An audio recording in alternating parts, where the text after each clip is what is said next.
Hello, I'm Catherine Liddle, and welcome to this episode of Media Ring Yarny. Today we're going to talk to Tanith Glynn-Maloney, but before we do that, I'd like to acknowledge the TOs and the ancestors from the lounge rooms from which you might be watching us today. Always important to make sure they're welcome and acknowledged. That being said, Tanith, you're on Mbundarinya country today. Tell us, who's your mob and where you're from? My father's mob, Lurch, your family, down at Tempe Down Station, sort of south west Alice Springs, 200 kilometres away, and my mother's family, Cadage, north of Alice Springs. Thank you. And I'm lucky enough to have grown up in Mbantu Alice Springs, out in the country. Same as me. Awesome. Thank you. And if you mob at home, I've already noticed we have the same forehead and the same eyebrows. So yes, and it's my little sister. There's lots to shine on, lots and lots of brains, I believe, but it also means, right, potentially we're really good storytellers. You also have a really long history of storytelling on both sides of your family. Was it something, it's almost like a fait accompli that this is the area of business you ended up in? Yeah, it's funny, because I sort of didn't start out in this industry. I studied media art and production at university. I didn't complete my university degree. I sort of did about 2.5 years and just decided in the last 6 months to throw it all in and blow the media, and I'm going to move back to Alice Springs and have a couple of kids and work in public libraries, which is what I was doing beforehand. So, I just sort of didn't come back into it until I was in my very late 20s, sort of maybe early 30s, when I started working at Karma. And it's funny that you guys are talking to me because I was one of the inaugural Media Ring trainees when Karma received money from you guys to help pay or subsidise my wage so that I could work at Karma, which is the Central Australian Aboriginal Media Association here in Alice Springs.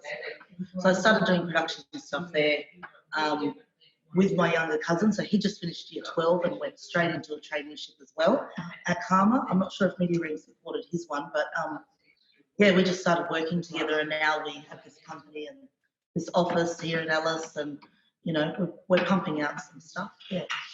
Awesome. And you've got some really remarkable work. Let's go right back in that little film, Nulla. Yeah, that was our first funded short film that we made. We'd been making a few corporates and sort of I helped produce a couple of his short films that he was doing for the Bicycle Film Festival in Alice Springs, like baby films. And then we received funding from Screen Australia. I think back then it was $110,000.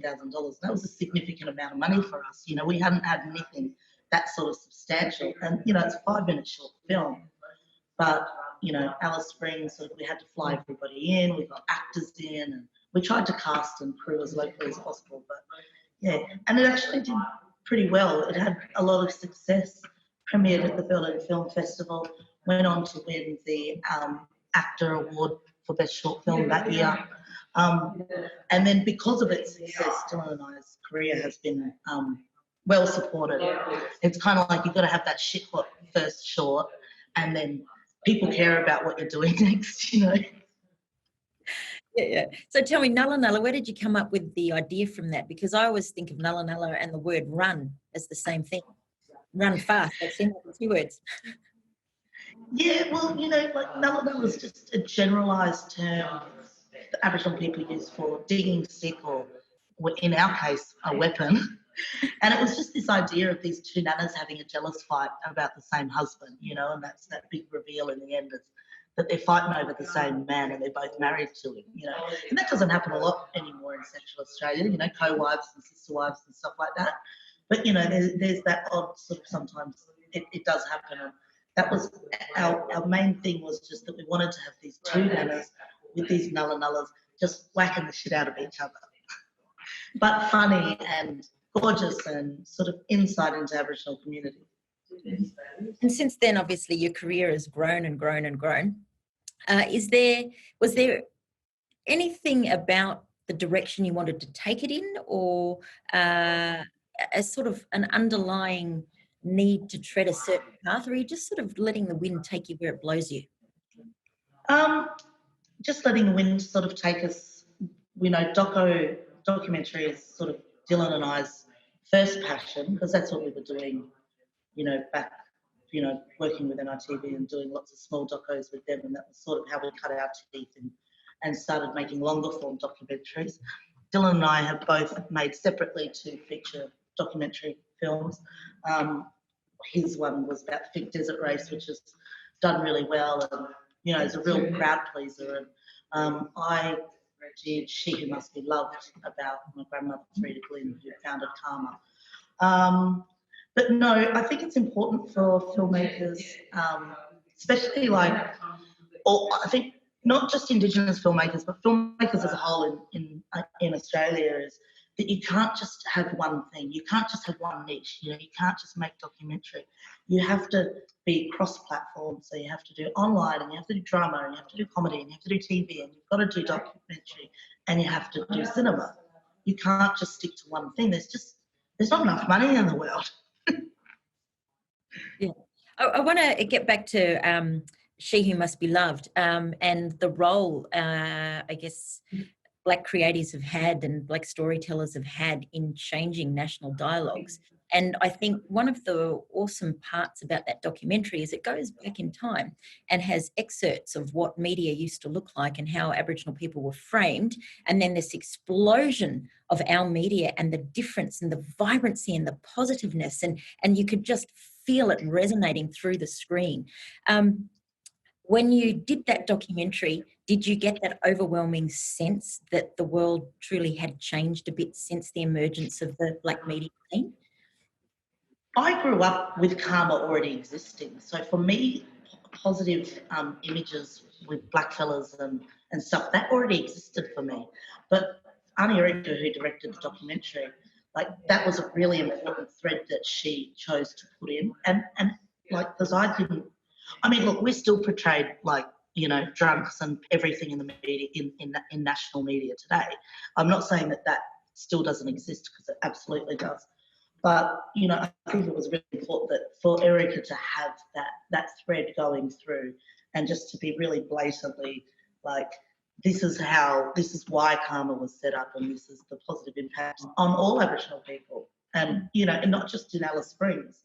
You've got to think about all those filmmakers that have come in from West and East and the East Coast and South to come in and sort of hone their storytelling skills at Karma. Angela Bates, who's at Screen Australia, was a radio journalist at Karma, and she's from country New South Wales. So I think that's I think it's had a positive impact. And because it was founded before I was born.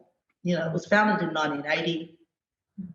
So it was always around. It was always around. And Erica and Warwick and Rachel, them going off and making films and being that author of Indigenous storytelling in Australia, I think just being around people like that, I think has had a positive impact on me and my career.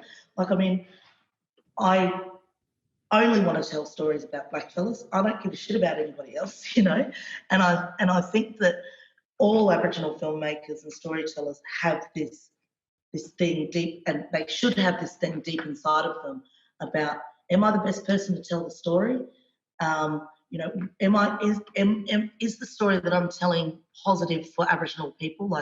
A white fella's going to watch this story and go, oh, wow, that's amazing. Or are they going to go, oh, they're just, like I've already said, a bunch of drugs and fucking useless and getting free cars and Toyotas and healthcare and blah, blah, blah. So I think that's always in the back of my mind when I choose a project or when I develop a project is, we could use Robbie Hood, for example. Dylan and I created an online series about a modern-day Robin Hood fable about a town camp kid who steals, And it was important that Robbie had heart, had some kind of a backstory that gives the audience this thing to care about him. Because, you live in Alice, there's so many bad things online about youth in Alice Springs, and it was important for us to be able to give youth a voice and give these kids some heart. And there's a lot of car stealing and rock throwing and all that sort of stuff, and so it was important for us to be able to give some context to Aboriginal people living, Aboriginal youth in particular, some context and some backstory. You talked a little bit then about the pressure you feel to make sure you get it right? Are you the best person to tell the story? Do you also feel pressure, given that you are Frida's granddaughter, but also, Erica, very, established in her career as well? Does that add an extra layer? I mean, authenticity for me is like the number one thing, I think, and every blackfellow filmmaker and storyteller should have or bring that authenticity. Like, I'm not interested in working for white fellas just to tick some boxes and all that sort of stuff. But yeah, absolutely. Like, growing up with Auntie Erica, she helped sort of guide the protocols and pathways while during her time at Screen Australia. There were a lot of blackfellow filmmakers that sort of helped Terry Janke write those protocols and pathways. So having that person, that influence in my life has definitely been, it's always there in the back of my head, Yeah, and you talked a little bit about, when you were framing Robbie Hood and the need to have that flaw in him that makes him relatable. Do you find, again, if I go back to the other side of the family, that those gifted storytellers, do you pick up a certain rhythm that you're able to employ in your own storytelling by being surrounded by storytellers like that? I think Aboriginal people just in general have a great sense of humour. I think that's it. We have to have a sense of humour, otherwise, our lives can be, real doomy and gloomy and all that sort of stuff, But I think just we naturally have this sense of humour, and we have the rhythm within us to be able to, storytelling is so beginning, middle, and end. And before the end, you've got to have that flip that sort of, they've got to overcome this thing and live happily ever after sort of thing. We just naturally have that. We've been telling stories, and stories passed down for the longest in human history. So I just think, and Aboriginal people in general just have this inherent internal thing on how to tell a good yarn, A little bit earlier, you did mention that, you grew out of Karma, or Rachel Perkins, Steve McGregor, Warwick Thornton. You've also recently had the opportunity to do quite a major piece of work with Warwick, The Beach. Tell us about that. Yeah, so we, Warwick had been cooking up this idea about doing a cooking show. I don't like anybody who's seen The Beach now understands that Warwick is an amazing chef, and Warwick, I should just mention, is my uncle, is my mum's baby brother. And so we had been talking about, doing this thing for a while, and, it had changed over the course of time. It became, just not just a cooking show or a cooking series. It became a documentary of self-reflection and isolation. And it just happened to be so timely, with all of COVID. And everybody just wants to go to a bloody, little shack and go hunting and go, all that sort of stuff, fishing. And so we went up to the Dampier Peninsula, which is north of Broome, to a beautiful little homeland called Jalir, which is Chili Creek. And we stayed in Lombardina with the Cipsado family and shot on the Portolanos homeland. And we just had the best time. We went up and did our pre-production and everything. And I just fished at lunchtime, when we had a break, because it was so hot during the day, the crew would go off, leave Warwick there, and we'd go off and go fishing and have a little swim and all that sort of stuff. We just had the best time. And it was lovely to have worked with Warwick in that sort of capacity. Like, we drove each other mad.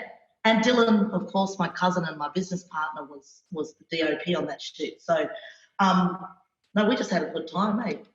Even though we wanted to choke each other at times. Oh, I can relate to that. Absolutely. Hey, what about, I've heard on the grapevine that Warwick cooked for everyone as well. It wasn't just, for the show. Everyone got a feed. After The Beach, we all went off and did Mystery Road, Dylan, me and Warwick. And at least twice or three times a week, he'd do, big spread. And he doesn't just do one dish and some rice. He does like 20 dishes and, little tasters of everything. And he'll choose a cuisine. It's like, tonight's Korean. And we're like, yeah! So, no, it's, I've spent a lot of time with Warwick growing up when I was a kid, we lived in the same house. So, and he was always cooking and taking care of people. And that's just who he is. So, he's a carer and he loves feeding people. And that, when you're on a big crew like that, I think he was cooking maybe once a week on a Sunday. Everybody would come over. We had a couple of pools, so we'd, swimming, and Warwick would be slaving away in the kitchen, and we'd all have beers, and it was fantastic. So you did mention that you were the recipient of the Media Ring Scholarship or Cadetship. I'm not sure what the actual terminology is. And you have mentioned how it did make you have an impact on your life and how you've been able to use that to grow as a filmmaker. For the audience that may be listening in today, what other opportunities do you think that mainstream media could offer to emerging filmmakers or aspiring filmmakers?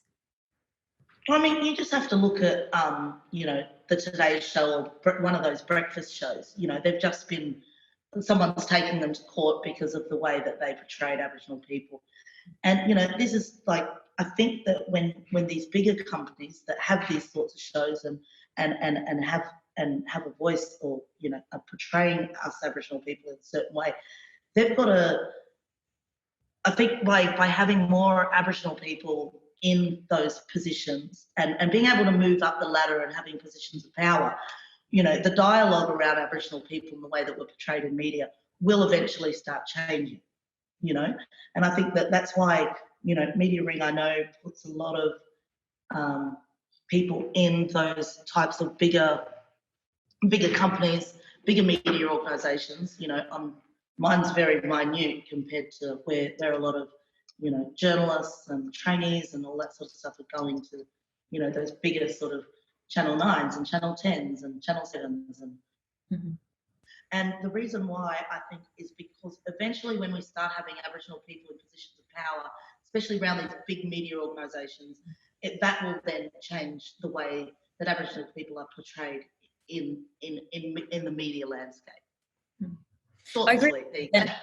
Yeah, absolutely agreeing with you, because it's something that I see as an Aboriginal, I guess, practitioner as well, is that it's not just the entry-level positions. And I think that, and don't get me wrong, I think that's a fantastic opportunity to develop people, but it's not until you shift the producers and the studio directors and the editors that you actually see that system change. Because as you've said before, too often it's the whole framing that puts people into an environment that's stressed, and anyone under stress it's not going to go well, and it's confrontational when there is a completely different perspective to be represented. And I think we're seeing a lot of it in the portrayal of the Black Lives rallies at the moment. Do you, I mean, when you're looking at what's coming up in your media feeds, I think the other day I was looking at my media feed and I thought, I'm just going to test this. And I thought, I'm going to take a photo for every Black Lives Matter story that is negative in 30 seconds. And in 30 seconds on my news feed, I took 22 photos. How do you find that things like that impact on you? I just try not to follow that sort of stuff, to be honest. Like I love, all of my friends are, pretty, pro Black Power and all of that sort of stuff. So I just go onto their Facebooks and see what they're sharing and all of that sort of stuff. I think it's sad that we have to do that we have to minimalise our access to media because of that reason, And I mean, I don't even watch the bloody news anymore. I especially didn't watch anything around the Black Lives Matter movement because I've got the Nakia Louis and the Shari Sevenses and the main Wyatts to get my news from. So. Very good. So what about aspiring filmmakers, aspiring creatives out there? If there was someone listening in and they're thinking, you know what, I wouldn't mind doing what Tanith Glynn-Maloney does, what would you say to them? I would say just do it. There's so many opportunities. There's not a lot of opportunities, don't get me wrong, but just if you want to be a storyteller, tell a yarn, Everyone has a mobile phone that can be a recording device now. Like to be able to create content is at everybody's fingertips. And I think that as you start to create content, your the way that you tell stories, you'll just get better and better at it. You know, Dylan and I were making short films for no money, and it was purely because we wanted to, you know, and I think, and it wasn't until a couple of years later that we got our first funded project up. So, you know, it's just like everyone can be a content creator now with all the apps, TikTok and, you know, Facebook TV and Instagram TV, like anyone can be the author of their own program, you know. So I think just, yeah, I mean, all my favourite content creators are blackfellas, you know, because, you know, we've got the best sense of humour. Yeah, and we like to laugh at ourselves, yeah? Well, yeah, I mean, we've always enjoyed having a laugh at ourselves and paying each other out and all that sort of stuff. So, yeah. Absolutely. Tanith, it's been lovely talking to you. Thank you for joining us. And if you're watching us from home, thank you for joining us also. It's been Media Ring Yarning. See you later.